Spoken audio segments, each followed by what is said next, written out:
The dust swirled through the main street of Willowbrook like angry ghosts, carrying with it the whispers and harsh words that had followed Maria Esperanza since she first set foot in the town square 3 months ago. Her dark skin, weathered by years under the unforgiving sun, marked her as different in a place where difference was met with suspicion and cruelty. The townspeople called her many things, but the phrase that cut deepest was the one that echoed from the lips of shopkeepers, children, and even the preacher on Sunday mornings: cursed color. Maria had arrived in Willowbrook with nothing but the clothes on her back, a worn leather satchel containing her few possessions, and stories that most would dismiss as the ravings of an old woman touched by too much desert sun. She spoke of visions, of spirits that whispered secrets in the wind, and of a strength that came not from muscle and bone, but from something far deeper and more mysterious. The people of Willowbrook, however, saw only what their narrow minds allowed them to see: a beggar woman with skin too dark for their comfort and words too strange for their understanding.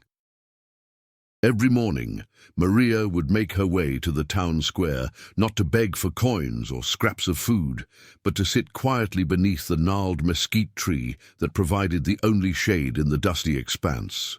She would close her eyes and listen to the voices that others couldn't hear, the whispers of those who had walked this land long before the white settlers arrived with their claims and their certainties. The townspeople would hurry past, crossing themselves or spitting in the dirt, muttering under their breath about the cursed color that surely brought bad luck to their community. The children were the cruelest, as children often are when they learn hatred from their elders. They would throw pebbles at Maria's weathered hands, calling out taunts and jeers that their parents had taught them. "Witch woman!" they would shout. "Go back where you came from with your cursed color."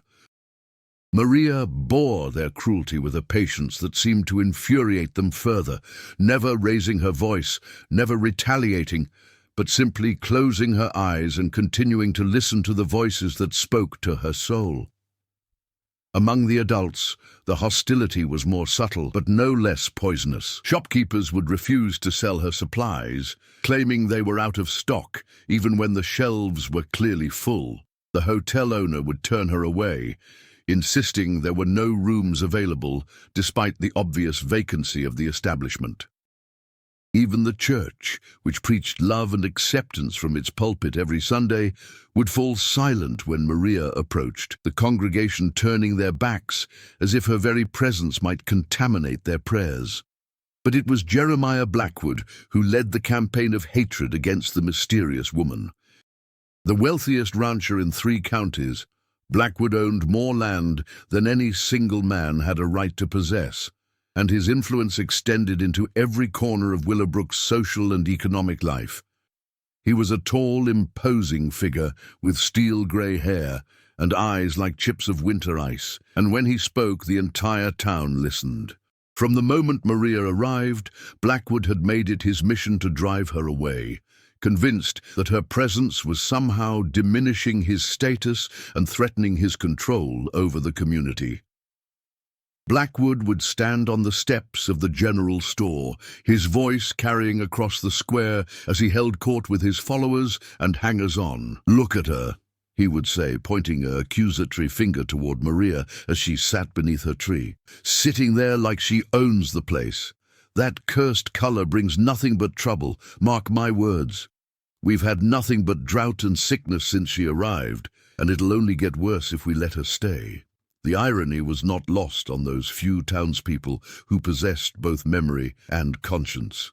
The drought had been plaguing the region for 2 years before Maria's arrival, and the sickness he referred to was a fever that had claimed 3 lives the previous winter, long before the mysterious woman had ever set foot in Willowbrook.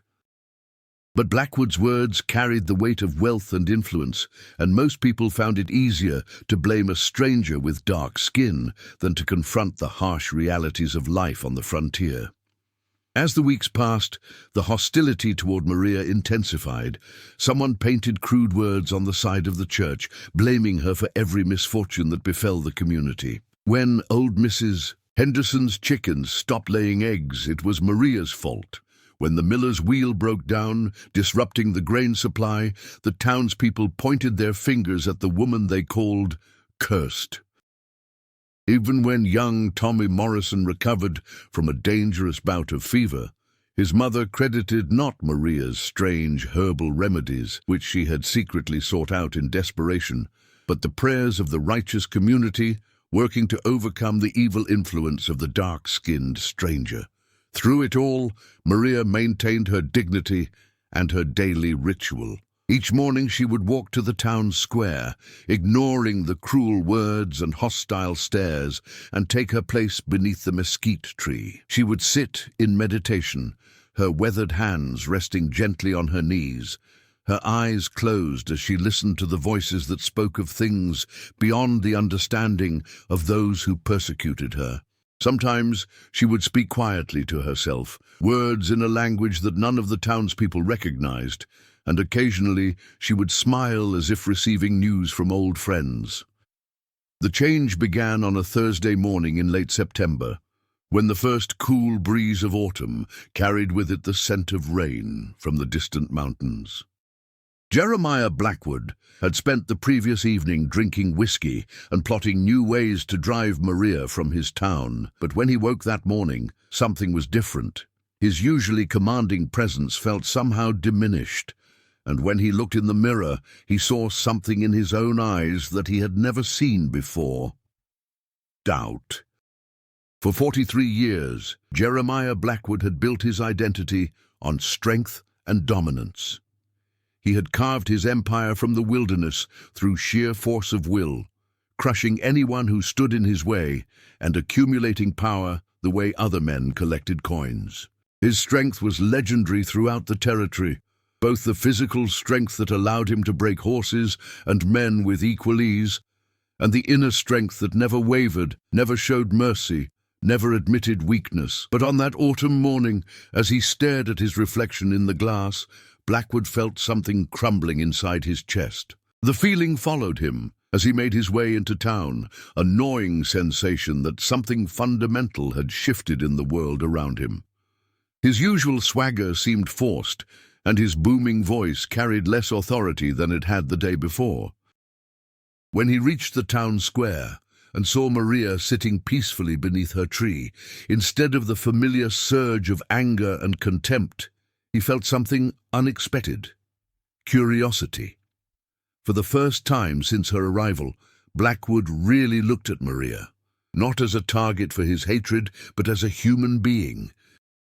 He noticed the quiet dignity in her posture, the way she seemed completely at peace despite the constant harassment she endured. He observed how she never responded to the cruelty with cruelty of her own, never seemed to harbor resentment or bitterness, despite having every reason to do so.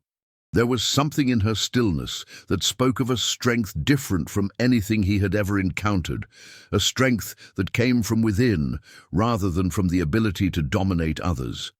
The realization struck him like a physical blow. All his life, Jeremiah Blackwood had believed that strength meant taking what you wanted and holding onto it by force.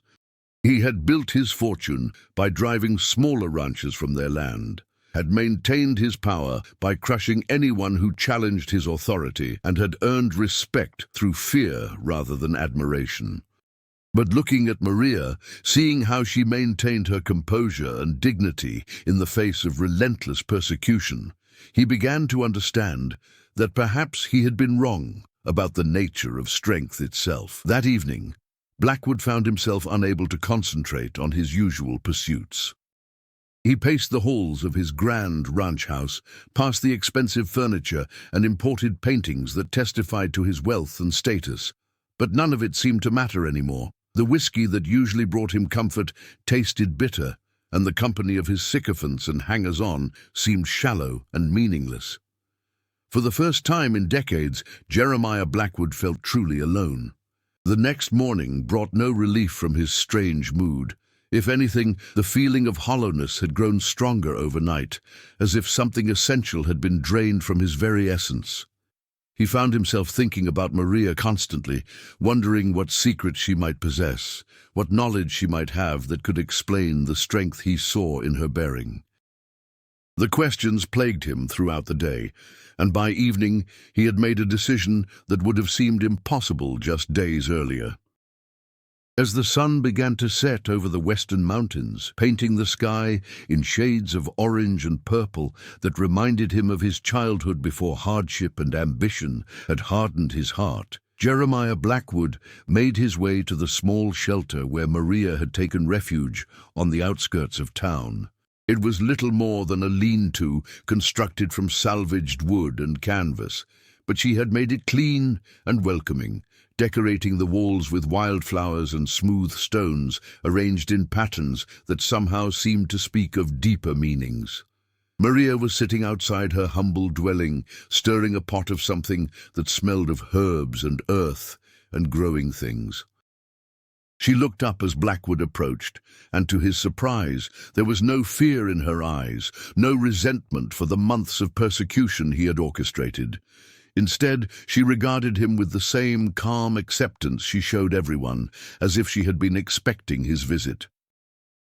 "Senor Blackwood," she said quietly, her voice carrying the gentle authority of someone who had made peace with the world and her place in it.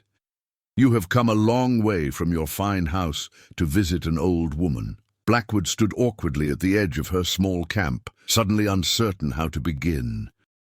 All his life, he had been a man of commanding words and decisive action, but faced with this woman's serene presence, he felt like a child fumbling for the right thing to say.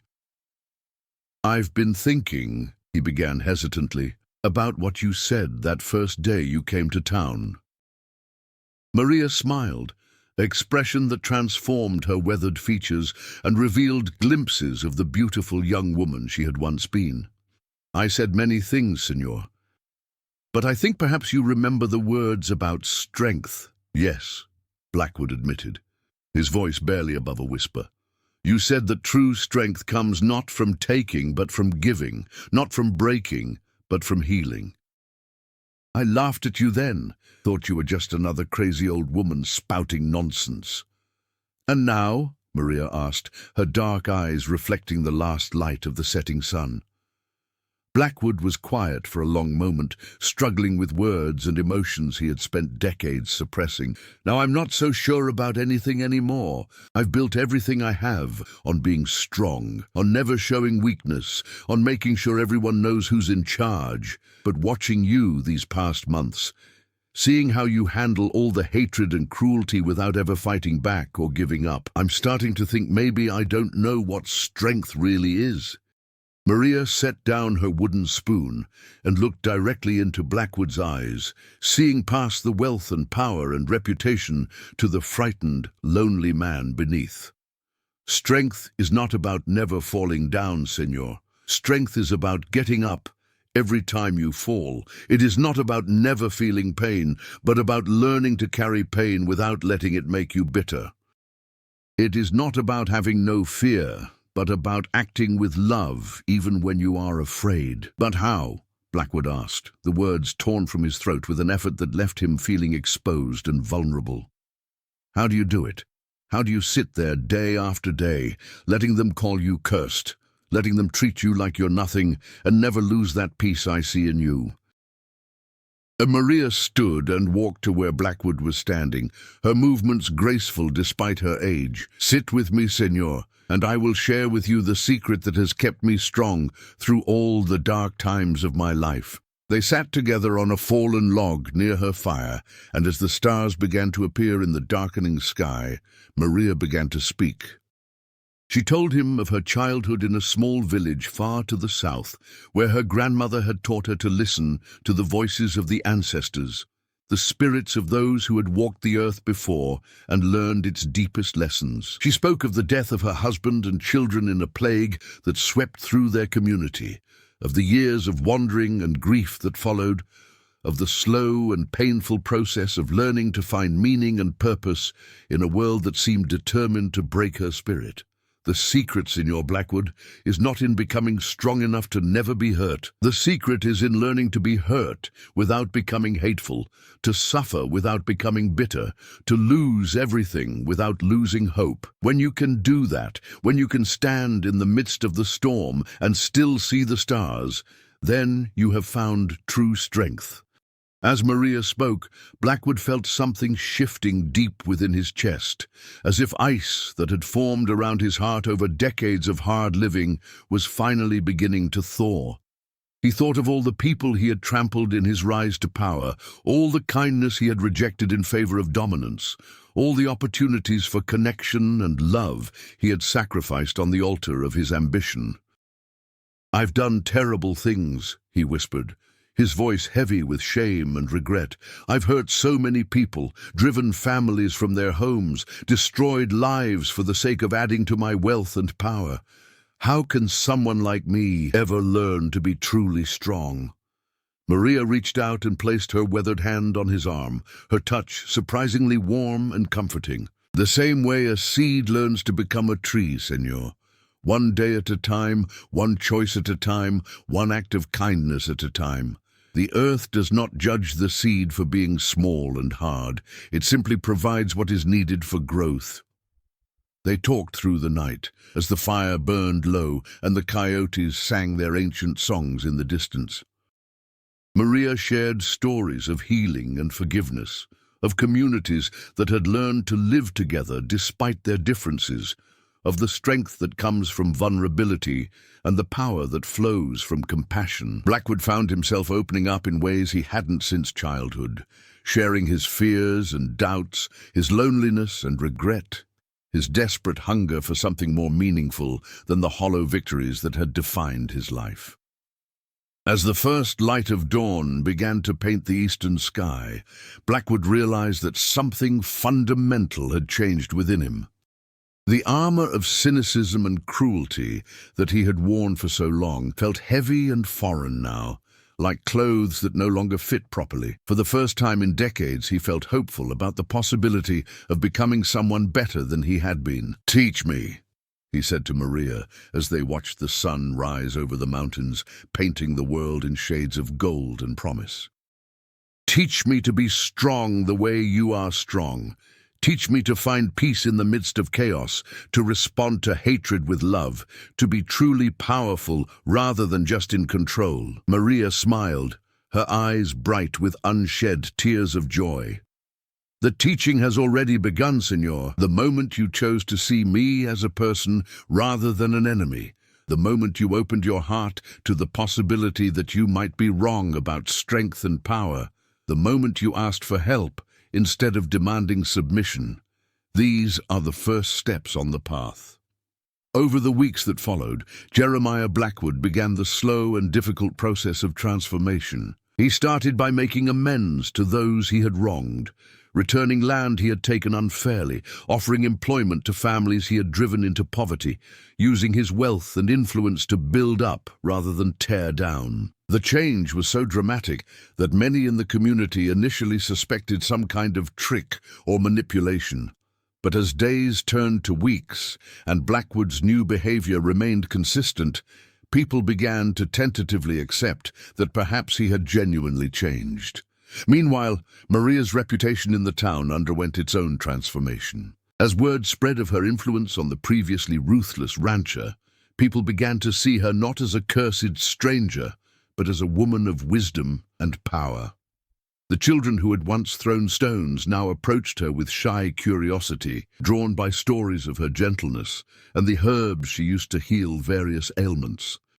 Shopkeepers who had refused her service began to welcome her into their stores, and even the preacher invited her to share her perspectives during Sunday services. The phrase, "cursed color," gradually disappeared from the vocabulary of Willowbrook, replaced by whispered conversations about the mysterious woman who had somehow tamed the most feared man in the territory. Some claimed she had used magic or witchcraft to bewitch Blackwood, but those who took the time to actually speak with Maria discovered that her power came from a much simpler and more profound source: the ability to see the good in others, even when they could not see it in themselves. Blackwood's transformation was not easy or immediate.